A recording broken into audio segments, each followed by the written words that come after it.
Assalamualaikum warahmatullahi wabarakatuh. Perkenalkan, nama saya Fariska Putri Dewanti dengan NIM 22 11 70 19 dari Prodi PGSD Angkatan 2022.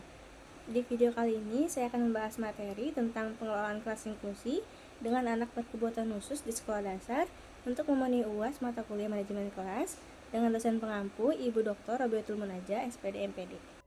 Anak berkebutuhan khusus atau ABK merupakan anak yang mempunyai ciri khas. ABK adalah anak yang memerlukan pendampingan dan pendidikan khusus agar dapat mencapai potensi maksimalnya. ABK juga mengalami varians atau kekurangan pada dimensi-dimensi utama. Mereka mempunyai tantangan psikologis, fisik, dan sosial dalam mewujudkan tujuan, kebutuhan, dan potensinya. Dalam keadaan seperti ini, diperlukan perhatian lebih terhadap seluruh proses pembelajaran dan interaksi sosial. Adapun jenis-jenis anak berkebutuhan khusus meliputi tunanetra, tunarungu, tunagrahita, ADHD, gangguan komunikasi, tunadaksa, anak kesulitan belajar, dan anak berbakat. Berikutnya ada pengelolaan kelas bagi anak berkebutuhan khusus. Pembelajaran bagi anak berkebutuhan khusus selain menuntut kemampuan pengetahuan dan keterampilan mengajar yang harus dimiliki seorang guru, tetapi juga kemampuan memberikan kasih sayang yang hangat kepada anak berkebutuhan khusus sebagaimana anak mereka sendiri dan tidak membedakannya dengan anak yang lain. Adapun hal yang harus dipahami oleh seorang guru dalam pengelolaan kelas anak berkebutuhan khusus antara lain, yang pertama itu ada kondisi psikis. Kondisi psikis anak berkebutuhan khusus akibat dari kelainannya berimplikasi terhadap layanan pendidikan yang dirasakan tidak nyaman dan tidak menyenangkan. Anak berkebutuhan khusus lebih baik bersekolah pada sekolah dengan karakteristik sesuai jenis kelainan, yaitu fisik, emosional, mental, dan sosial. Yang kedua, ada perbedaan individual. Perbedaan individual antara anak berkebutuhan khusus dengan anak normal selain terletak pada kelainan juga terletak pada kemampuannya sebagai akibat dari ketunaannya. Dibandingkan dengan kesamaannya, perbedaan anak normal dan anak berkebutuhan khusus lebih sedikit. Oleh karena itu, kesamaannya menjadi dasar mengelola proses belajar mengajar. Yang ketiga, ada perkembangan emosi.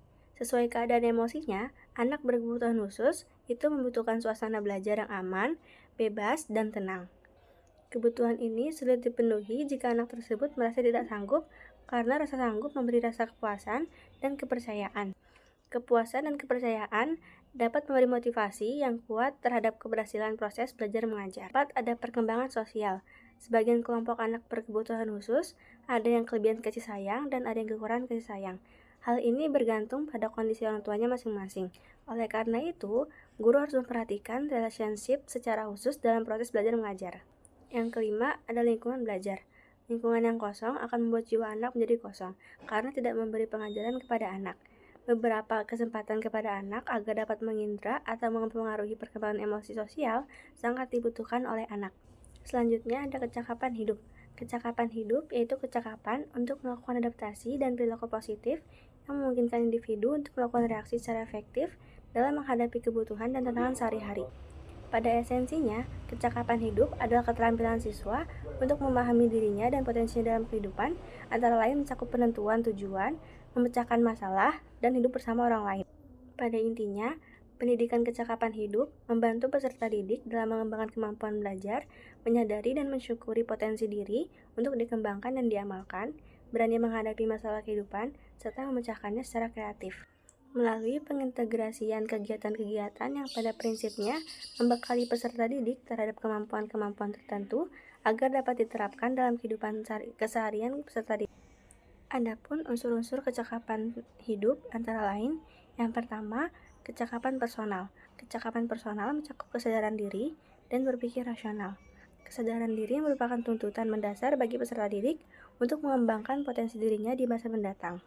Yang kedua, yaitu kecakapan sosial.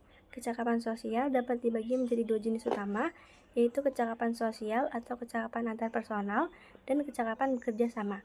Dan yang keempat adalah kecakapan vokasional atau vocational skill.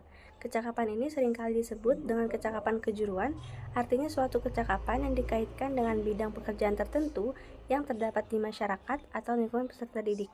Kecakapan vokasional lebih cocok untuk peserta didik yang menekuni pekerjaan yang mengandalkan keterampilan psikomotorik daripada kecakapan berpikir ilmiah. Berikutnya yaitu Strategi guru untuk meningkatkan kecakapan hidup bagi anak berkebutuhan khusus yaitu yang pertama, ada memodifikasi kurikulum. Yang kedua, menyiapkan sarana prasarana yang memadai. Kelengkapan sarana dan prasarana dalam menanamkan karakter, percaya diri, mandiri, dan kecakapan hidup pada anak berkebutuhan khusus di sekolah inklusi cukup baik. Yang ketiga, melalui kegiatan pembiasaan. Kegiatan pembiasaan sehari-hari merupakan kegiatan yang dilakukan oleh pihak sekolah, guru kelas, maupun guru pendamping khusus dalam menanamkan kecakapan hidup anak berkebutuhan khusus.